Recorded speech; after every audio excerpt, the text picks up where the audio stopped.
Hello, hello, welcome back. It is the next installment, I want to say, not even episode, but installment of some of the catalysts that had me look at visibility in a new way, had me want to serve my clients and my audience in a different way, and really had me wanting to encourage each and every one of you as an individual, you as a business owner, you as a person who works and wants to start a business, you as a person who's been noodling around your head whether to start a business or not. So I shared some catalysts, and there are still more to come. There's still so much more information, but I thought I would keep this as short and sweet as I could and let you binge watch any of the others. So if you haven't seen any or haven't heard any of the previous audios that I've recorded, especially specifically on this topic, then do hop back, scroll through. If you subscribe to the channel, every time something new comes out, you'll get notified anyway. And I do share visibility tips as well, whether you are an ambitious professional or whether you're a really driven, mission-driven or service-driven entrepreneur. And if you are a business owner that sells physical products, I am able to help you with these things too. Just so that you are aware, I don't just help coaches and consultants or speakers and authors and people that go and deliver things that cannot be seen. I actually have clients who have worked in cosmetics, in fashion, in retail, in bridal wear. So there are some nuances and different things to do, but I am able to help you with that as well, just to reassure you. I have had some questions. If you can hear a funny noise in the background, I'm sitting on my squeaky chair as I read these things out to you. So let's just jump in to the remaining catalysts. So there are 4 more catalysts that just literally flowed out of my pen so quickly, which for me, as a person who doesn't consider themselves as a quote unquote proper author, it was amazing to me how quickly these 14 just came. So the next catalyst that really caused me to start thinking in a new way, thinking differently, and like had many of my clients voice these concerns as well. For over a decade, at the time of recording this, I've been doing this work for 12 years. And for well over a decade, I've really been a fan of the mantra, be seen, be heard, be visible. And what I realized was that for some of us, our need, and it is a need to be visible, meant that we were trying to put ourselves out there and be visible literally 24/7. So what that would mean for many, and I first saw this in the clients that I had who already had jobs and were creating a business as a side hustle. What they were experiencing was they would do a day's work, often even, skating the boundaries of their 9 to 5 and working extra time to get that day's work done. And then they would crack into their business.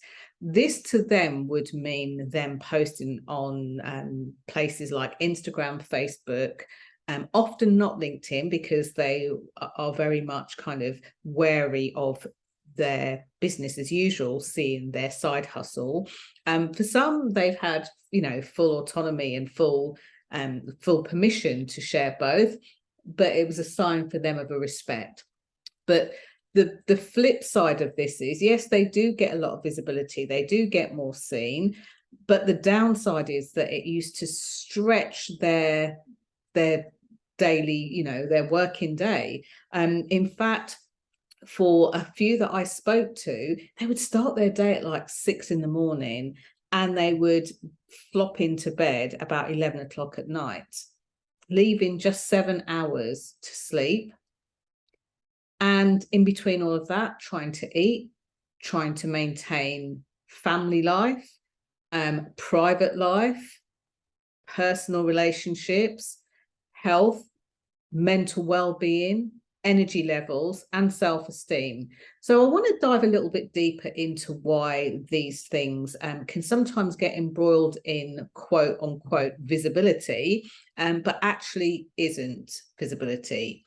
So when you are literally pushing your family into a corner, pushing your partner or your friends into a corner and not being able to spend time with them, I've seen a couple of things happen over the decades.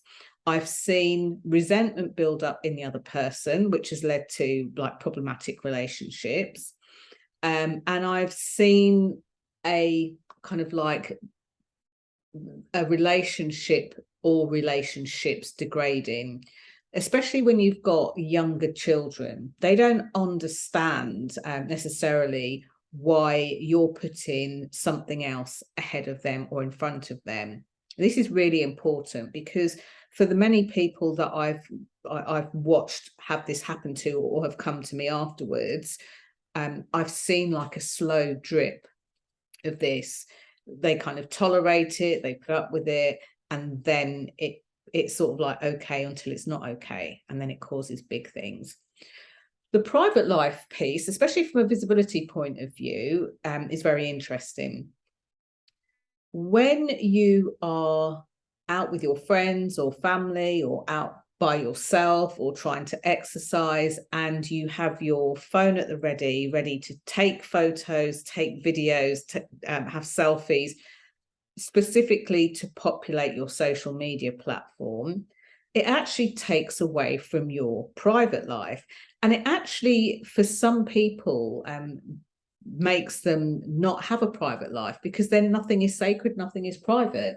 You know, let's take an example. Maybe you finished your day's work, you've decided to meet up with some friends and have a meal. Maybe it's somebody's birthday, and all the way through, you've got less presence with them and more presence with normally your phone, because that's the best way to kind of access that social media. You've got more presence with your phone. It means that nothing's sacred. And the reason that I highlight this specific piece was that when people came to me that were very nervous about being visible, and very specifically being visible online, and even more specifically being visible on social media, they would often say that they hadn't done it yet because they are, I quote, a very private person, or they like to keep their private life private, or they don't want to expose their family. So the meshing and the melding of these two doesn't equate to being visible or not being visible. It's not as binary as that. It really demonstrates the entanglement between actually having a private life and a personal life that other people don't get to share with you on social media, but people in your life get to share with you, just you and them having these sacred spaces. So those examples started to knock into their mental health and well-being. I talk a lot about comparisonitis, and I have done for years. I thought I made up that word, and then I saw it was in common use. But comparisonitis, if you think of it like an illness, in that you're well, you contract this, and then it, for a while, if you think about sickness, it really passes through your body. But when you have an illness or a sickness, a lot of people tend to own it. They say, I am ill, I am unwell, like it's part of them. Very rarely, unless you're a fan of Michael Bernard Beckworth, do you say things like, sickness is passing through my body. I have a cold, I am unwell, then becomes a cold is passing through my body. Now, I know this sounds completely strange, but just try saying that to yourself about something. I am something, or, you know, something is just passing through. You feel it on a different level. And this is very strongly connected with mindset, which I'm sure I'll go into at some point in time. But this can then affect your energy levels. It can affect your self-esteem. It can have you feel less than. It can have you feel not good enough. And if you think about this, why on earth would anybody choose to feel less than or not good enough? Now, if you feel like it's happening to you, that's a whole nother topic for a whole nother time. But when we do something and the thing that we're doing makes us feel really bad, then why do it? It's like poking ourselves in the eye consistently. If we're poking ourselves in the eye and it hurts, at some point we're going to stop. Personally, I'm going to stop quite quickly. I'm not adverse to riding the waves of pain. But some of us will keep doing it because maybe we believe it's good for us, it's healthy for us, it will somehow toughen our eye game up or something else like that. But actually, it's something that is kind of spreading or bleeding into another area or multiple areas of our life. And if it doesn't feel good to us, then we actually have a choice at some point to be able to change it into something that feels better or more suited to us. I hope that makes sense. And I'd love to hear, as usual, your insights, your thoughts on those. So when it comes to mental well-being, in the UK here, there was a story of Caroline Flack. And while so many people were quoting "be kind" and all sorts of great kind of sound bites like that, I have experienced a really cool time online. But I've also watched as celebrities, people well-known, people in the public eye, have often attracted some really vile behavior online just for showing up online, just for being well known. So if you find at whatever level you're at that putting yourself out there online doesn't feel good to you, it's like the metaphorical poking yourself in the eye. It's time to find and time to stop. So the other three catalysts, very quickly, being heard. And I alluded to this in a previous recording, so I'm not going to kind of go deeper in this. But there are so many people struggling to use their own voice and struggling to be heard amongst the noise that is the online world and the noise that is the social media space. And quite often, when you hear sound bites being repeated over and over again, if we haven't found our own voice and don't connect into who we are, we can sound like a regurgitated version of somebody else. And we are happy to do that because their voice is deemed better, deemed louder. So in the struggle to be heard, if you're struggling to find your own voice, then conversely, don't keep listening to other people's. Instead, choose to find your own unique and authentic voice. And if you struggle with that, then do hop over to my website. There's some resources there, especially on the jennykovacs.com/blog. And if you go to the queenofbeingseen.com, you can actually schedule a call with me and we'll work out how best to move forward. Okay. So the next catalyst then, from a business perspective, I noticed that whilst some people had a peek into my life, there were so many people around me who had connected with me one-to-one or in real life, and they would recommend people to me.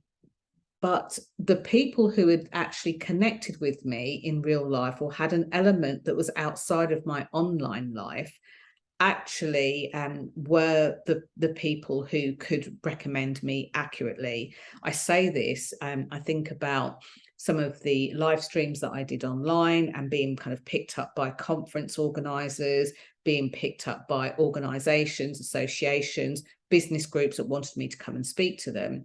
And usually when you trace it back, if I looked at kind of like how they'd heard of me, it's normally somebody who had got to know me, was able to endorse me. And that definitely accelerated the contact that I was having with people. And this is not to say that it's not possible to do this through social media, not at all. You know, there are equally some great examples of people that are doing some fantastic things in the world, like eye-wateringly amazing things in the world. But the instances of that happening on a wider scale is often smaller. And there are much more fun, much easier ways for different types of businesses to connect with their ideal audiences. And then finally, I remember being asked by BBC Radio Oxford to comment on the Denise Coates of a company called Bet360, that she drew down some profits from her business one year, which she's a board director. It was a staggering amount. It was millions. It was multiple millions. It was a staggering amount. It was more than somebody like Bill Gates has ever drawn down. It was more than anyone else in the UK had drawn down. In fact, the figure was 264 million. Think about that for a moment. You've worked hard, you know, you are getting paid, and then you draw down from your profits 264 million. Now, the debate for me wasn't about whether somebody should earn that amount of money or not. In fact, a lot of people online had a lot of very strong opinions about whether she should or whether she shouldn't. But think about that amount of influence in that particular sphere. And I like to call on Denise because she is and identifies as a female, as a woman, and often the stories that we get of success tend to be male dominated, you know, certain race, certain class. You don't often hear about the females who are absolutely hitting it out of the park. And the only person comparable to Denise on this would be somebody like Oprah Winfrey. Just rename her Oprah Winfrey. I can't speak today. So think about this. Now, Denise Coates, go look on social media and have a look at her post that she posts 4 times a day consistently on social media while maintaining her professional visibility. I'll wait for you to do that quickly. No, I didn't think you'd find anything because there isn't anything. So while you're at it, start looking at other people that are doing other things. So Denise Coates and Bet360 might not be your thing. That's okay. Try looking for James Dyson. Try looking for his tweets. James Dyson is a man that I really accidentally met many years ago at 20 years old. And he inspired me at the moment I met him. And this was before he was well known. He continues to inspire me to this day. And he doesn't do it by posting his 9 grid or sound bites of himself. What I'm really trying to demonstrate through this is there are more than one way to do the visibility thing. There are more than one way to be seen and heard online. And there's more than one way to be visible. It depends on you. It depends on your business. It depends on the products or the products or services that your business sells, but it really depends on you. And again, these were just the first 14 that sprang to mind when I started looking at this. So next up on the catalyst, we're going to talk about some honest questions that I asked, or an honest question that I asked myself, and it got me to thinking differently. Again, this is not to persuade or coerce. This is just for you to ask so that you can get real with yourself and move forward in the way that you want to. Hopefully helpful. Bye for now.